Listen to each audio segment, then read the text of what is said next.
التليفون ده فصل لوحده، او كنت نايم وصحيت لقيته فاصل. عيب الكلام ده. فخليك رويح علشان الدنيا كده ايه تمشي وتبقى الامور زي الفل. طيب ما تخليك راجل كده مظبوط وراجل صادق لما تروح تشتري او تبيع تليفون او تصلح او تعمل اي حاجه في اي حاجه، سواء في التليفون او غير التليفون. يعني الفيديو ده معلومات عامه هتفيدك يعني في مجال الموبايلات، سواء رايح تشتري، رايح تبيع، رايح تاخد حاجه، رايح تجيب حاجه، وتعرف ايه اللي ليك وايه اللي عليك وايه اللي يحق لك وايه اللي ما يحق لكش، سواء انت شخص عادي او عميل عادي بتروح اي محل، او فني صيانه لسه رايح يبدا في مشوار موضوع الموبايلات. تابع معايا. لو انت شخص عادي ومعاك تليفون ورايح تبيعه في محل موبايلات ولكن خايف انه يضحك عليك او يتنصب عليك، عندك حق وزي الفل. دخلت محل موبايلات، السلام عليكم. وعليكم السلام. بيسألك صاحب المحل التليفون ده جاي من فين؟ جاي من بره ولا جاي من خارج هنا ولا جاي من مصر هنا؟ انت ممكن تيجي وتخاف تقول له لا ده جاي من مصر هنا. ما تضحكش او ما تكذبش على الشخص اللي هيشتري منك التليفون، لانه صاحب المحل ممكن هو اللي يعمل معاك العكس ويضحك عليك. فخليك صادق وماشي مظبوط. طيب سألك اتفتح ولا ما اتفتحش؟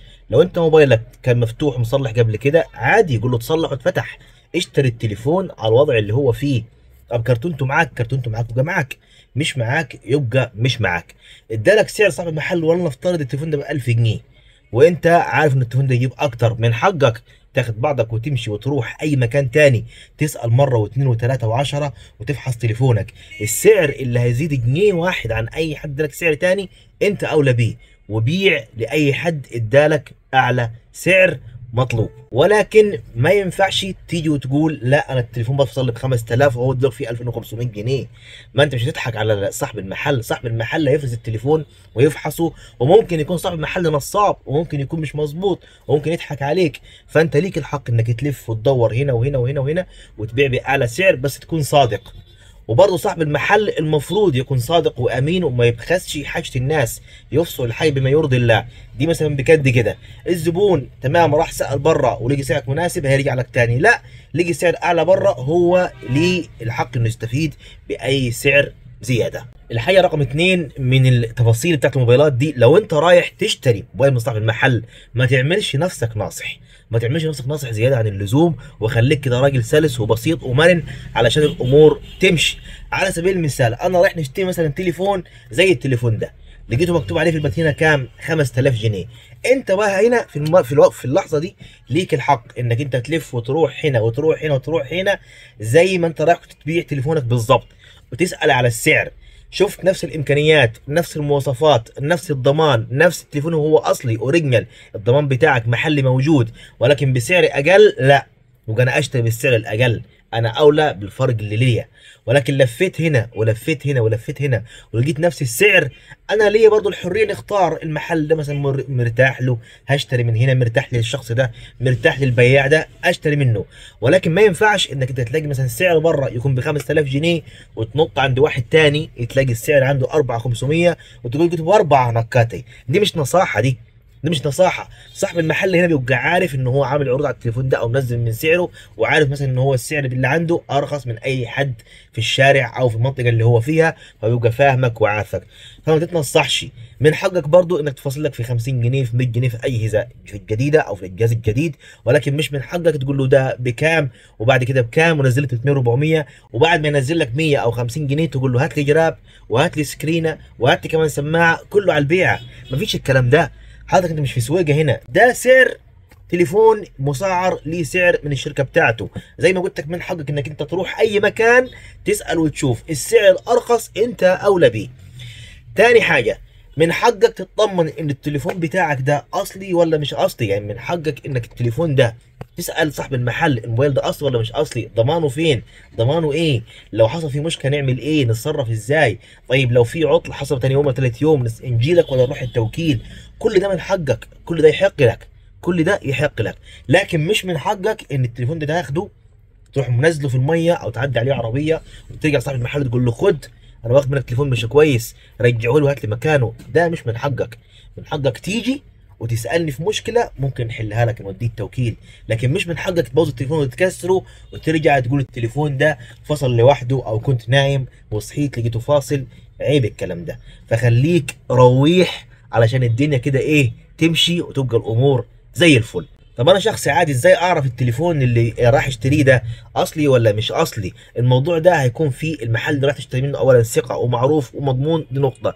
الحاجه الثانيه سير نمبر المكتوب على العلبه، في اي علبه موبايل هنا بناخد السير نمبر، هنا بنخش على موقع الشركه على الكمبيوتر ونحط السير نمبر، ظهر لي التفاصيل واسم التليفون يبقى ده اصلي، ما ظهرليش يبقى ده مضروب مش اصلي. ثانيا العلبه نفسها من جوه بيكون فيها ضمان وبيكون فيها التفاصيل كامله بتاعه الموبايل. ثالثا نروح لاي فني كويس وشاطر يمسك التليفون يفحصه ويتاكد منه طالما انا ما اعرفش، علشان ياكد لي ان التليفون ده اصلي ولا مش اصلي. رابعا الموبايل من جوه تخش على الضبط حول الهاتف، هتشوف التليفون لو كان جلوبال يبقى جاي من الخارج، لو كان مش جلوبال يبقى التليفون عندك ضمان محلي وضمان بتاعه داخل الدوله. ولكن موضوع اصلي ومش اصلي ده انت اللي هتفرق بينه ما بين التليفون الاصلي بخبرتك، او تشوف اي حد ينوب عنك يمسك التليفون يفحصه لك ويشوف لك الموبايل اذا كان اصلي ولا مش اصلي. طب التليفون بتاعي بعد ما انا اشتريته عايز اعرف اذا كان عليه ضريبه ولا ما عليهوش ضريبه. كل اللي عليك هتنزل تطبيق تليفوني على التليفون نفسه الجديد او على تليفونك القديم، وتاخد السير نمبر اللي على التليفون الجديد تضربه عندك او تكتبه عندك على التطبيق هنا وتدوس عليه، هيظهر لك اذا كان عليه ضريبه ولا ما عليهوش ضريبه، ولا اشتغل قبل كده ولا ما اشتغلش قبل كده. المواضيع دي كلها سهله وبسيطه بس عايزه شويه تفكير وذكاء منك ولازم تاخد بالك. بالتليفون اللي معايا ده انا معايا الضمان بتاعه سنه كامله. الضمان ده ايه يحق لي نعمل بيه ايه، او امتى انا نروح ونقول التليفون ده المشكله اللي فيه من الضمان؟ بص يا سيدي، الشركه هنا مديلك ضمان سنه كامله على التليفون ضد عيوب الصناعه. يعني ايه ضد عيوب الصناعه؟ يعني هفهمك انا ايه ضد عيوب الصناعه. ضد عيوب الصناعه يعني على سبيل المثال انا معايا التليفون هنا مستخدمه وزي الفل ومفيش اي مشاكل وتمام التمام، وفجاه كده الموبايل راح فصل مني مره واحده. هنا نرجع للتوكيل. طب التليفون فجاه بتكلم منه والشبكه راحت مره واحده بدون اي اسباب، هنا نرجع للتوكيل. البطاريه بدون اسباب وحديها خلال 3 4 ايام ولا شهر اتنفخت وحديها، هنا نروح للتوكيل. طب التوكيل هيعمل ايه في الحاله دي؟ التوكيل هياخد منك التليفون وهياخد منك الفاتوره يجيب بيها التليفون وهياخد منك الضمان بتاع العلبه ويقول لك استناني 72 ساعه، هنعمل فحص على الموبايل، هنشوف المشكله دي حصلت منك انت ولا مننا احنا. ايه اللي هيتم في الحوار ده؟ اللي هيتم كالاتي: هيفحص الموبايل ويتاكد منه التليفون ما اتخبطش او حصل ميه او حصل عرق او حصل رطوبه، وبعد كده هيحدد العطل ده عيب تصنيع ولا عيب من الشخص اللي استخدم التليفون نفسه. طب لو عيب تصنيع ايه اللي هيحصل؟ انه التليفون لو كملش معاك 30 يوم هيرجع الضمان وهيتغير لك بواحد جديد كامل يرجع لك مكفول، ولكن لو عدى 30 يوم هيتصلح على حساب الضمان. ولكن لو المشكله يا صديق طلعت من عندك انت او سوء استخدام، التليفون زي ما هو بعد 3 ايام هتروح تاخده من الضمان ويقول لك ده سوء استخدام بره الضمان نهائيا. لو عايز تصلح على حسابك هيكلف كذا كذا كذا. وده حوار الضمان عشان تبقى واخد بالك وفاهم الدنيا فيها ايه، مش التليفون تكسره توقعه في الميه يعرق منك يروح تحت عربيه تقول لي ضمان ونرجع للضمان بتاعه. خليك انسان ذكي وخليك انسان فاهم عشان كلنا وكل الناس تحبك. يا عم انا عايز اشتري تليفون اروح اشتري من بره مصر ولا اخلي حد في الخارج قريب يجيبه لي ولا اشتري مصري هنا ورايح دماغي؟ بص يا صديقي العزيز، التليفونات حاليا اللي في مصر بقت احسن من اللي في الخارج. خدها قاعده اساسيه. حوار التصنيع في مصر والكلام ده كله قال ما في شينك ومش فيك، ما فيش الكلام ده. اولا مصر مش بتصنع تليفونات، هي بتقفل تليفونات مش بتصنع، بتقفل. قطع الغيار جاياها من بره ولكن بتخش المصانع هنا على ايدي مهندسين فاهمين في الشغل بتاعهم، بيقفلوا القطع دي وبيكونوها بيطلع لك موبايل كامل بالضمان المحلي المصري علشان دي خارج وطالع من الدوله. ولكن انت في الوقت الحالي لو اشتريت تليفون من بره مصر مالكش اشتريت تليفون واحد بس كل 3 سنين موبايل واحد فقط لا غير معفي من الضريبه، وبعد كده اي تليفون تاني هينزل لك من الموبايلات هيتضاف عليه ضريبه 38.5%، ما عدا الايفون عليه 50% ضريبه مره واحده. فالافضل ليك انك تشتري التليفون من داخل الدوله هنا، تستفاد بالضمان، تستفاد ان لو في اي مشكله تعرف ترجع للتاجر او انت اشتريت منه التليفون ومشكلتك تتحل. لكن في الوقت الحالي الشراء من خارج مصر بقى متعب وفلوس كتير وضرائب كتير ودوشه كتير، ولو حصل فيه اي مشكله مالكش ضمان ولا ليك حق انك انت ترجع التليفون ولا تحكي تفاصيله. طب انا معايا تليفون زي ده باظ واتكسر وعايز اصلح التليفون ده، يعني اعمل ايه؟ وهل لما اصلحه في ضمان ولا مفيش ضمان؟ بص يا سيدي، موضوع الضمان لو التليفون عندك في مشكله شاشه ورحت فني، ورحت الفني يصلح لك التليفون بتاعك ويغير له شاشه على حسب ما هيتفق معاك يكون الكلام. يعني على سبيل المثال قال لك عندي شاشه اصليه مثلا بضمان مثلا شهر ولا حاجه،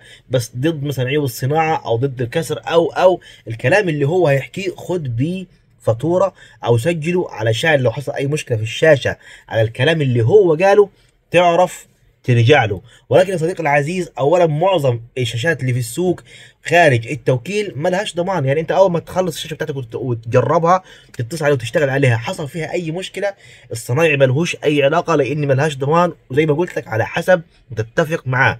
ممكن يقول لك الشاشه العاديه ب 500 جنيه ما لهاش ضمان، ولكن الاصليه مثلا ب 1200 جنيه ولكن عليها ضمان 10 ايام اسبوع على حسب الاتفاق.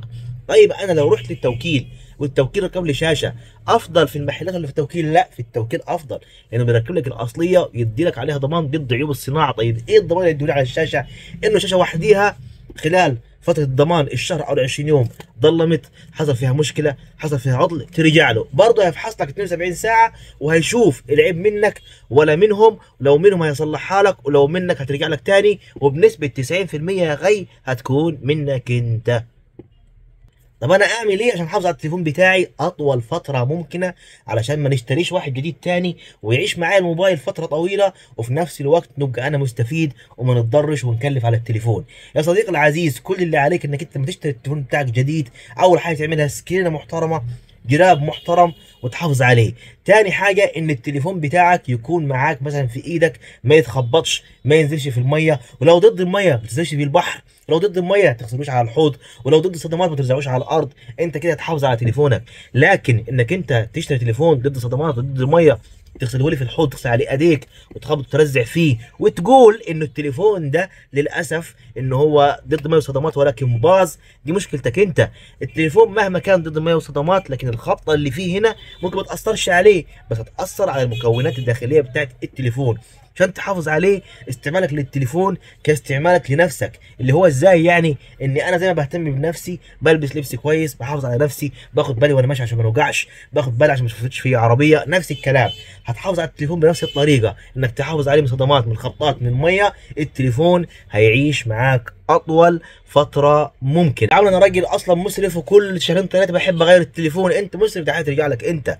ولكن النصيحه ليك، طالما تليفونك اللي معاك شغال كويس وما قصرش معاك في اي حاجه، وفر فلوسك، حطها في اي مصلحه تاني، اشتري بيها حاجه تاني، حطها في استثمار، حطها في ذهب، حطها في اي حوار انت تغير التليفون كل شهرين ثلاثه. في حاجه اسمها عاده سيئه، والعاده السيئه هي اللي بتطلع الفلوس من جيبك، ما تدخلش الفلوس في جيبك. خلي بالك، البص، التليفون او المنزل او العربيه كل حاجه اسمها توابع. ايه توابع او تبعه؟ ايه تبعه؟ دي حاجه اسمها بتطلع فلوس من جيبك، مش بتدخلك فلوس من جيبك. فخلي تفكيرك وعقليتك انك تخلي الحاجه اللي معاك تدخلك فلوس جوا جيبك بدل ما تاخد فلوس من جوا جيبك. يعني لو انا معايا 5000 جنيه ومعايا تليفون محترم وكويس ونفسي في تليفون تاني، ما اروحش انا اروح اصرف 5000 جنيه واجيب تليفون اعلى تاني واقعد على كده. لا، التليفون اللي معايا مقضي لي مصلحتي، شغال تمام، ال 5000 استثمرهم في حاجه تاني، وبعد فتره تليفوني باظ اجيب من المكسب اللي جابه لي 5000 جنيه تليفون تاني. خلي عقليتك عقليه مستثمر بدل ما تكون عقليه مسرف. وهنا صديقي وصلنا لنهايه الحلقه، وده جزء رقم 1 من معلومات وتفاصيل عن التليفون تاخد بالك منها، سواء ليك او لفني او لاي حد. لو عجبك الفيديو، والله اعلم هيعجبك الفيديو ولا لا من الرد كتير اللي حكيته لك ده، وتعمل لي لايك وشير وتسير الفيديو علشان يوصل لك الجديد. تحياتي ليك، بحبك في الله.